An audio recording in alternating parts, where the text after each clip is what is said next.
민족의 명절 설날을 앞둔 주일입니다. 우리는 음력 새해의 시작인 설날을 더 중요시하기 때문에 1월과 2월 초에 걸쳐서 한 달 이상을 해가 바뀐 그런 새해의 기분으로 그렇게 살아가는데, 이것도 나름 좋은 점이 많이 있는 것 같습니다. 이렇게 양력과 음력 사이에서 새해를 즐기는 이때에는 더 많은 좋은 말로 서로 격려하시고 축복하시고 이 새해를 힘차게 보냅시다, 화이팅 하는 그런 시절이 되어야 되는 것이죠. 자, 우리 옆에 계신 분들과 함께 이렇게 인사하고 시작하겠습니다. 날마다 더하여지는 새해 되세요. 아멘. 이 인사말처럼 하나님의 은혜와 평강이 우리 주위로 두루 퍼져나가기를 원합니다. 그리고 더 널리 고루 미치는 하나님의 구원 역사를 노래하게 되기를 소망합니다. 이보다 더 귀하고 복된 일이 또 어디 있겠습니까? 이런 일을 위해서 우리가 잘 사용되는 그런 그리스도인들이 다 되어야 합니다. 성경에 보시면 그런 이야기들이 많이 나옵니다. 시대의 한계를 깨트리고 벽을 넘어서 편견과 차별을 무너뜨리고 하나님의 뜻을 더 널리 펼치게 만드는 그런 여인들 이야기가 많이 나옵니다. 고대 근동 세계에서 우리 여성들은 남성의 소유물처럼 취급되어서 아주 무시받고 천대받은 게 사실이었어요. 심지어는 재판에서 증인으로 채택되지도 못할 정도로 여성들이 그렇게 무시받는 그런 존재였습니다.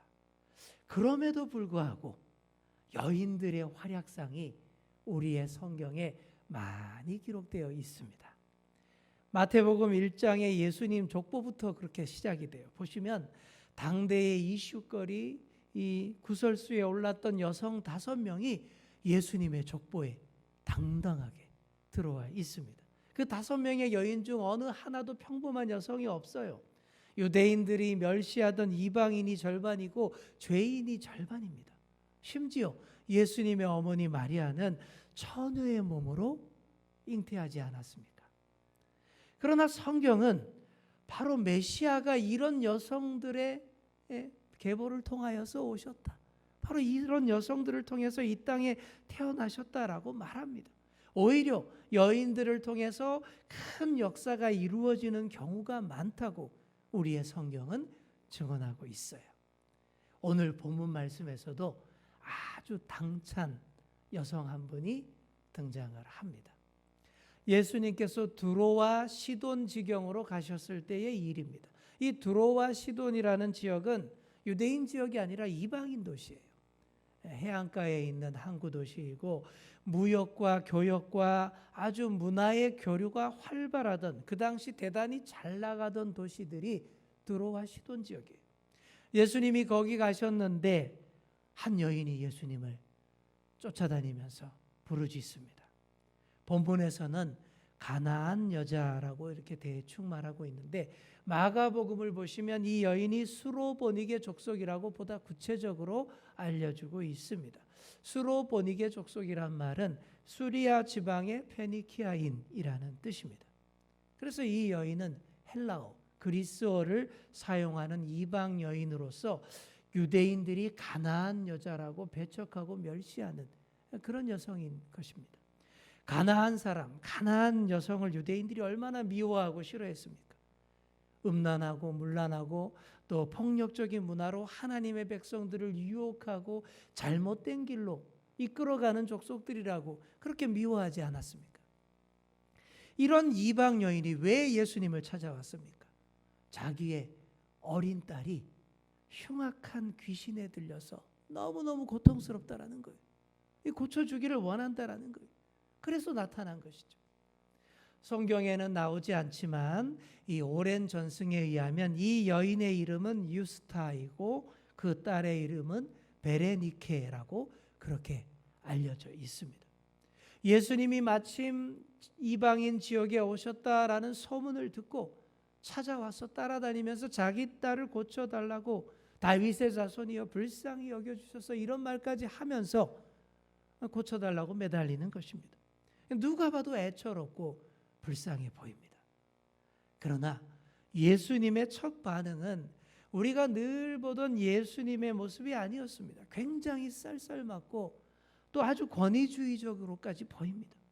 처음에는 아예 그냥 상대도 안 했어요. 대놓고 무시하면서 하시는 말씀이 나는 이스라엘 집에 잃어버린 양을 위해 왔을 뿐이다. 이렇게 말씀하셔요. 그래도 이 여인이 포기하지 않고 쫓아와서 도와달라고 매달리자 예수님이 참으로 매정한 말씀을 하십니다. 자녀의 떡을 취하여 개들에게 던짐이 마땅치 아니하니라. 이렇게 말씀하셨어요. 근데 이게 사실 도저히 해서는 안 될 말인 거죠. 요즘 이런 말 했다가는 바로 주요 언론에 대문짝만하게 실릴 거예요. 예수 늘 사랑을 말하더니 이방 여인 개 취급, 이방인들 부글부글 이러면서 막 기사들 댓글이 엄청 달릴 거예요. 이 여자는 헬라 문화권에서 살던 사람이에요. 헬라인, 그리스인이죠. 그리스인들은 철학과 학문과 예술을 숭상했고 또 수사학이라는 학문이 대단히 발달했습니다. 수사학이 뭐냐 그러면요, 논리적으로 말을 아주 그냥 조리 있게 잘하는, 그래서 사람들을 설득하는 그 기술에 대해서 연구를 하고 또 연습을 하는 그런 학문이 수사학이에요. 예수님은 그런 문화권에서 자라난 이 사람을 향해서 그들의 방식으로 자녀의 떡을 개들에게 주는 것이 좋지 않다, 이 수사학적으로 말씀을 하신 거예요. 자, 여기서 자녀는 누구를 말합니까? 하나님의 자녀라고 하는 소위 선택된 이스라엘 백성들을 가리키는 거예요.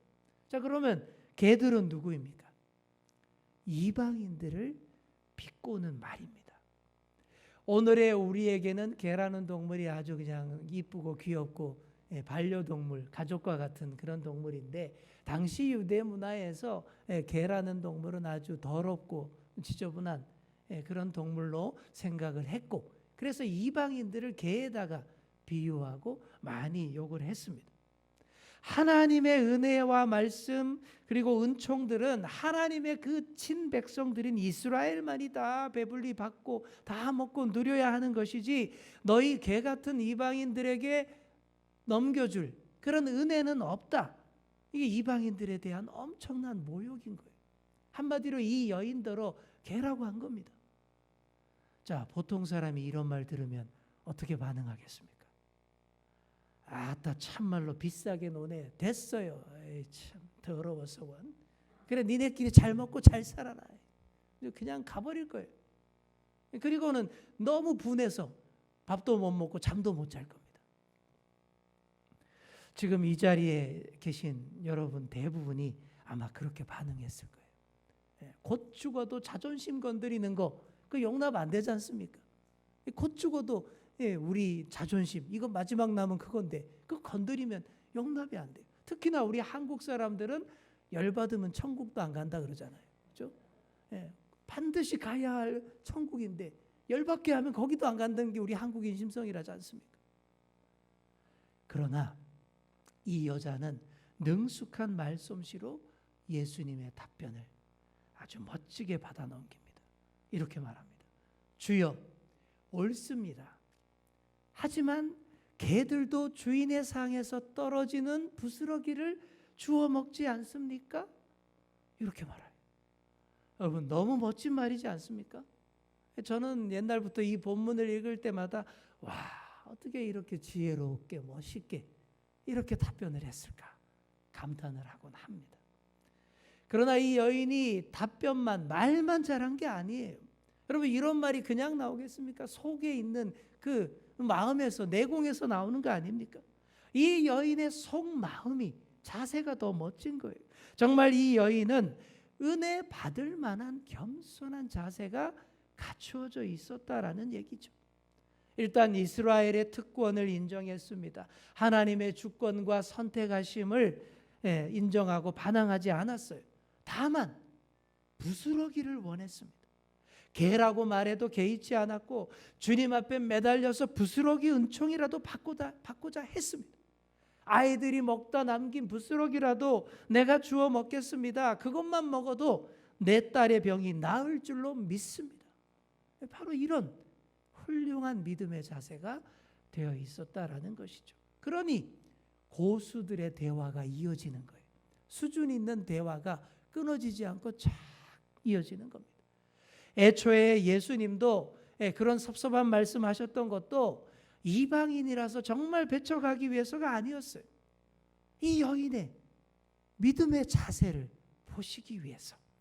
그래서 자존심 팍 긁는 그런 말씀을 던지셨던 것입니다. 쉽게 흥분하지 않고 겸손할 줄 아는 사람은 반드시 은총을 입게 되어 있습니다. 사랑하는 성도 여러분, 주님 앞에서 철저히 낮추시는 여러분 다 되시기 바랍니다. 우리가 이 땅에서 우리의 삶을 정말 아름답게 수놓아가며 살아갈 수 있는 길은 바로 그 방법밖에 없어요. 마땅히 고개 조아려야 할 그분에게만 우리의 머리를 조아릴 줄 알 때에 그것이 가능합니다. 스스로 잘났다 고개를 빳빳이 들고 이 세상을 살아갈 때 얼마나 추한 인생의 찌꺼기들이 우리 몸에 끼이는지 모릅니다. 얼마나 교만함이 들어오고 잘못된 관계를 형성해 가는지 모릅니다. 사람 앞에서 고개 조아리는 인생 되지 마시고 마땅히 경배해야 할 그분에게만 고개를 조아리시는 그런 저와 여러분 다 되시기를 축원합니다. 또한 이 여인은 거절 가운데에서도 인내하며 기다렸습니다. 옛날 우리가 많이 불렀던 복음송 중에 이런 찬양이 있습니다. 그리 아니하실지라도 감사해요. 여러분 아시죠? 이 찬양이 왜 나왔습니까? 나라가 망하고 머나먼 나라 바벨론의 포로로 끌려간 다니엘과 세 친구가 있었습니다. 다니엘의 세 친구들이 느부갓네살 왕이 만들어 놓은 화려한 금신상에 절하지 않았을 때에 뜨겁게 타오르는 풀무불 속에 화형을 당하게 됐습니다. 그 분위기 조성해 놓고는 왕이 협박을 합니다. 너희가 이 신상에 절하지 않으면 이 맹렬히 타오르는 풀무불 속에 던져질 텐데 누가 능히 너희를 건져낼 수 있겠느냐. 그때 이 세 친구들이 이렇게 말합니다. 왕이시여, 우리가 섬기는 하나님이 타오르는 불 가운데에서도 능히 우리를 건져내시겠고 왕의 손에서도 건져내실 것입니다. 그리 아니하실지라도 우리가 왕의 신들을 섬기지도 아니하고 왕의 신상에 절하지도 않을 것입니다. 바로 여기서 나온 거예요. 이것이 바로 거절 속에서의 믿음의 자세입니다. 그리 아니하실지라도 하나님이 우리를 불 가운데에서 건져주시지 않을지라도 그래서 뼈 한 줌조차 추리지 못할지라도 감사하며 이 상황을 받아들이겠습니다 하는 그 믿음, 바로 그 자세였던 것이죠. 이 여인이 바랬던 부스러기 은혜가 바로 그리 아니하실지라도의 믿음입니다. 여러분, 거절 속에서의 믿음, 그리 아니하실지라도의 믿음을 다 가지시기 바랍니다. 정말 믿음이 깊은 분과 믿음이 얕은 사람의 차이가 여기에서 분명하게 드러나는 거예요. 그리 아니하실지라도 감사하는 사람, 이게 정말 믿음이 깊은 분이죠. 그리 안 해주면 안 하는 사람은 믿음이 얕은 사람인 거죠. 부스러기 은혜라도 사모하여서 끝까지 인내하며 기다리는 사람이 다 받게 되는 줄 믿습니다. 하나님의 거절은요, 부정의 거절이 아닙니다. 자녀들이 정말 받아야 할 꼭 필요한 것들을 주시기 위해서, 더 좋은 것으로 바꾸어 주시기 위해서 단련하시고 기다리도록 하시는 주시기 위한 거절입니다. 자, 우리 옆에 계신 분께 이렇게 이야기해 주겠습니다. 주시기 위한 거절입니다. 부스러기 은혜도 엄청납니다. 아멘.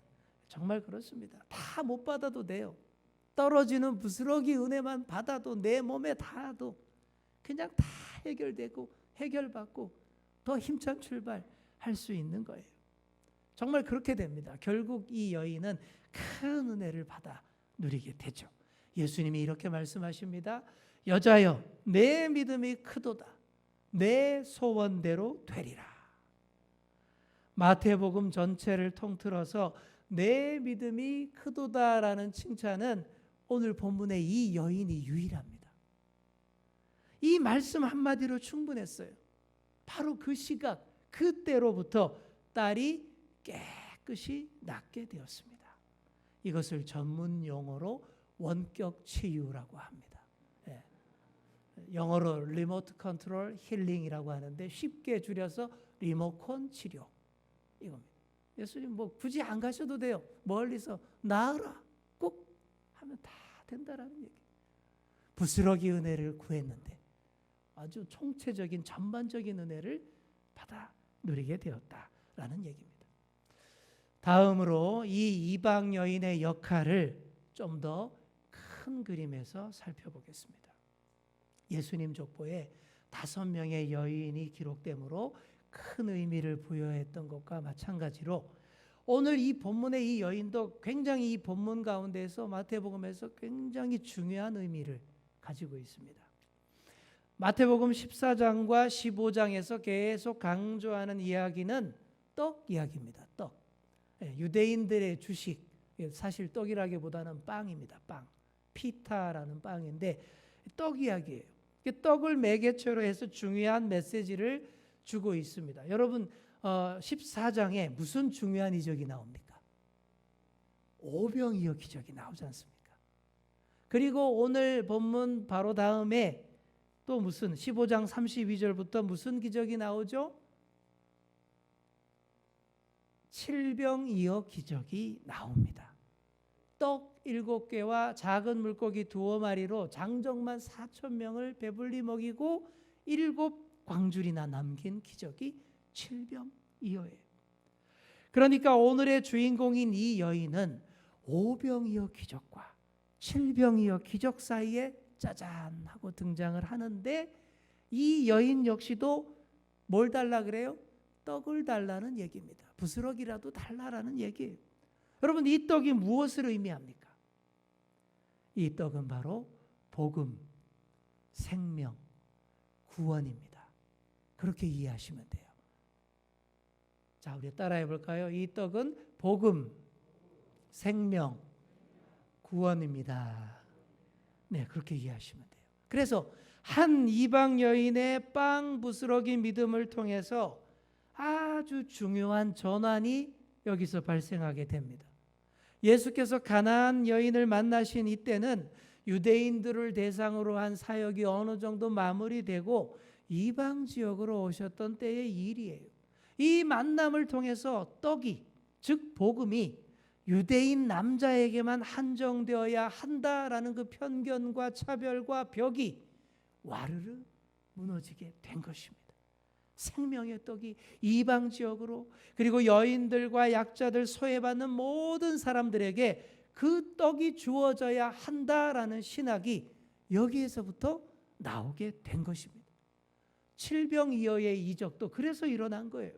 앞에 오병이어 이적이 유대인들을 대상으로 한 복음이었다면 칠병이어는 이방인들을 대상으로 한 기적입니다. 똑같은 기적입니다. 그 증거들이 많아요. 오병이어는 유대인 지역이었던 갈릴리 동쪽에서 일어났지만 칠병이어는 갈릴리 서편의 이방인 지역에서 발생했어요. 그리고 배불리 먹은 빵을 세어보았을 때 오병이어에서는 얼마 남았죠? 12바구니가 남았죠. 칠병이어에서는 7 광줄입니다. 좀 달라요. 바구니와 광줄이 다릅니다. 자, 먼저 숫자부터 보자면 12라는 숫자는 유대 12지파를 상징하는 완전 숫자예요. 그런데 칠병이어에 남은 7이라는 숫자는 이방인들이 가장 선호하는 완전 숫자입니다. 그래서 초대교회 7 집사님도 대부분 헬라파 사람들이었던 것이죠. 7장로도 요한계시록에 나오고 그렇지 않습니까? 자, 그리고 12바구니가 남았다라고 했을 때 바구니는 헬라어로 코피노스라고 해서 유대인들이 사용하던 용기였습니다. 반면에 이 7 광줄이 광줄이로 번역한 단어는 스피우리스라고 해서 헬라인들이 사용하던 그릇이었다고 합니다. 자, 그래서 7병이어는 이방인판 5병이어 기적인 거예요. 그렇게 될 수 있었던 것이 바로 예수님과 이 여인과의 만남 이후라는 것입니다. 오늘 예수님이 인종차별주의자처럼 보이를 말씀을 하셨던 것이 1차적으로는 이 여인의 믿음을 확인하기 위한 것이었지만 그보다 고차원적으로 생명의 떡이 모든 이에게 널리 퍼지는 계기를 이 여인과의 만남을 통해 보이고자 하신 그런 의도였다라는 얘기입니다. 이 여인이 기대를 저버리지 않았어요. 예수님의 섭섭한 말씀을 듣고도 믿음과 지혜로 다 받아냈습니다. 당시 편협한 유대교 신학에 갇혀서 상상조차 할 수 없었던 이방인 구원, 온 세상을 향한 하나님의 구원 계획을 이 여인이 그 말 한마디에 다 담아낸 거예요. 개들도 주인의 사기에서 떨어지는 부스러기를 먹나이다. 이렇게 풀어낸 것입니다. 이렇게 정답을 이야기해 주니 예수님이 얼마나 놀랍고 기뻤는지 모릅니다. 그래서 보란 듯이 이방인들에게 생명의 떡을 막 나누어 주시게 된 거예요. 7병이어 기적이 나오고 이방인 선교가 힘을 받게 된 것입니다. 바로 이 여인과의 만남이 이렇게 소중한 만남이었다라는 얘기입니다. 자녀의 떡이 이렇게 개들에게도 주어지게 되었습니다. 이 땅에 존재하는 모든 장벽들, 인종, 문화, 사회, 성의 장벽이 무너지고 이제 여성들 이방인들에게도 생명의 떡 복음이 널리 퍼지게 되었습니다. 우리도 원래 이방인 아닙니까? 우리는 이방인 중에서도 상이방인이에요. 유대인들 기준에서 보면 얼마나 멀리 있는 이방인, 그죠? 저기 극동에 있는 그런 이방인 아닙니까? 그런 우리에게도 생명의 떡이 전해지게 되었습니다. 이렇게 어렵게 받아든 이 생명의 떡을 우리가 잘 간수하고 더 널리 전달될 수 있도록 해야 하는 사명 우리가 받았습니다. 우리 대한민국과 한국교회가 그 사명을 감당할 역량이 충분해요. 왜냐하면 우리 대한민국 한민족의 특징과 성향이 오랜 시련과 고난으로 인해 다져졌기 때문입니다. 우리 유대인들과 되게 비슷해요. 우리가 특징이 IQ도 유대인들하고 거의 비슷하고 그렇다고 해요. 그리고 수많은 연단된 민족성을 가지고 있기 때문이고 무엇보다 부스러기 은혜에 대한 열망이 어느 나라보다 더 뜨거운 민족입니다. 그러니까 다른 나라들과 달리 우리 한국 땅에 복음이 들어오자마자 난리가 난 거예요. 수많은 사람들이 구름대처럼 주님을 믿기 위해 몰려오는 역사가 일어났어요. 그래서 불과 100년 만에 이렇게 수많은 교회와 그리스도인들, 믿는 자들이 많아지는 세상 유례 없는 기독교화가 된 그런 역사의 주역 아닙니까? 물론 그 가운데서도 부작용도 있죠. 신학의 깊이와 훈련이 덜 돼서 좀 많은 문제도 야기하고 있지만 그래도 열정과 신앙적 기본 바탕이 아주 탁월합니다. 그래서 생명의 떡을 누구보다도 잘 간직하고 간수하고 또 널리 잘 배달할 수 있는 그런 역량을 갖춘 배달의 민족인 것이죠. 그 배달이 그 배달이 아닌데 알고 보면 또 생명의 떡을 널리 배달할 수 있는 역량을 갖춘 민족이 바로 우리라는 거예요. 한국에 오래 거주한 어느 외국인 기자가 이런 말을 하는 것을 들었습니다. 우리 한국인들 우리도 모르는 이상한 특징들이 많대요. 외국인과 다른 특징이 많은데 그중에 이런 얘기를 하더라고요.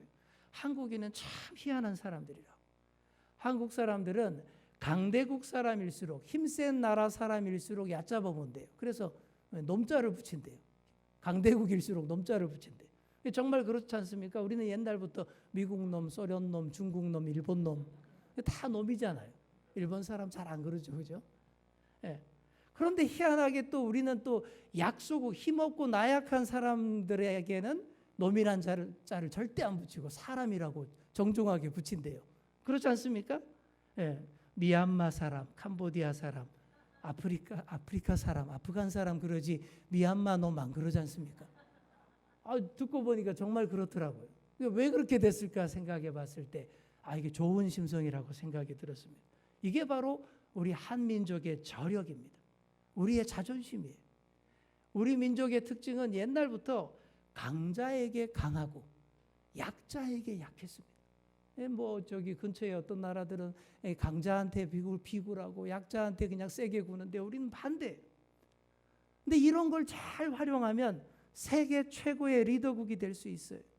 이런 민족성이 약육강식의 세상에서 중보 역할을 잘 할 수 있고 시대의 흐름을 평화적으로 바꿀 수 있습니다. 그 힘이 있는 거예요. 이방인들을 무시하고 차별하는 사람, 민족, 나라는 가망이 없어요. 약한 사람들을 괴롭히는 그 사람 가망 없습니다.